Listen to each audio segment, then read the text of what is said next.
So this is for you if you're a franchise owner, or even if you're not a franchise owner, but you want to think about how you're going to eventually sell your future business. In today's video, we're going to go through the process on how you can sell your business the fastest, as well as get the top money for your business and all of the hard work that you've put into your franchise. So first off, generally a franchise business is going to be easier to sell than an independent business. The buyer is going to have more confidence in the point of sale software that goes directly to the franchisor. The data, at least on the top line revenue, is going to be much more reliable than a random independent business.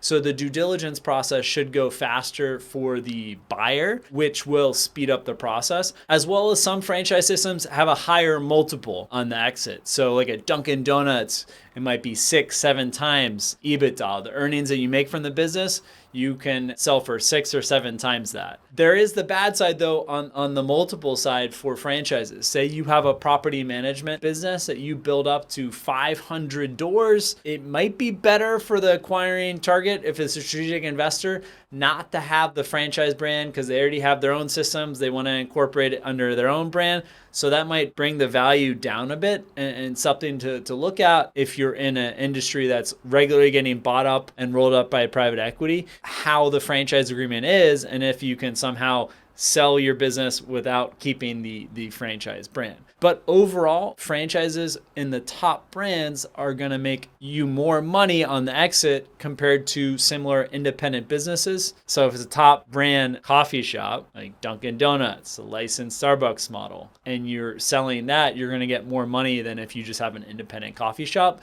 And it's going to go a lot faster. There's a lot more buyers. There are buyers that are also very familiar with that brand. So the due diligence process will go faster, or should go faster than an own independent business. A tricky thing though with selling a franchise is matching the lease with the franchise agreement. So depending on how much time is left in the lease and how much time is left in the franchise agreement, your business can sell for more money or less money. If you have a franchise agreement that's expiring in 1 year or 2 years, and it's with a franchise like Brightstar that recently put a buy option when people are signing new franchise agreements, the value of your franchise is going to be less than if the franchisor didn't have the right to buy back your franchise when that new franchisee comes in and signs the agreement years later, or just a couple years later. So those are things to look at, where if you have more time on the lease, more time in the franchise agreement, it's generally going to fetch a better offer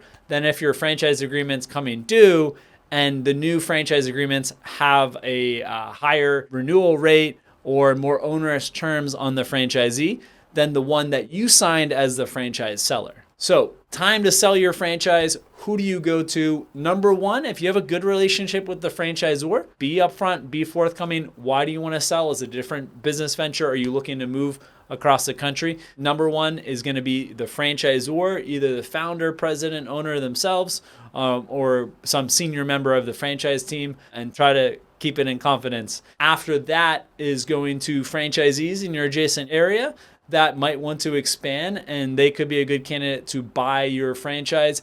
Either of those can happen in as little as 30 days. We're talking 30 to 90 days to close when it's a franchise insider, when it's a franchisee, when it's a franchisor. And then after that, you can engage the services of a business broker, and it's going to be more like 6 months to sell your business. It could happen sooner, but they're going to advertise on all different types of websites. There are mailing lists. There's going to be a lot of people even just fishing for information. It's going to take longer on the open market, and your best bet when it comes time to sell your franchise is going to sell to an insider. The franchisor might repurchase, or they might know a franchisee that's interested in buying your business, or going to the franchisees in your adjacent territories.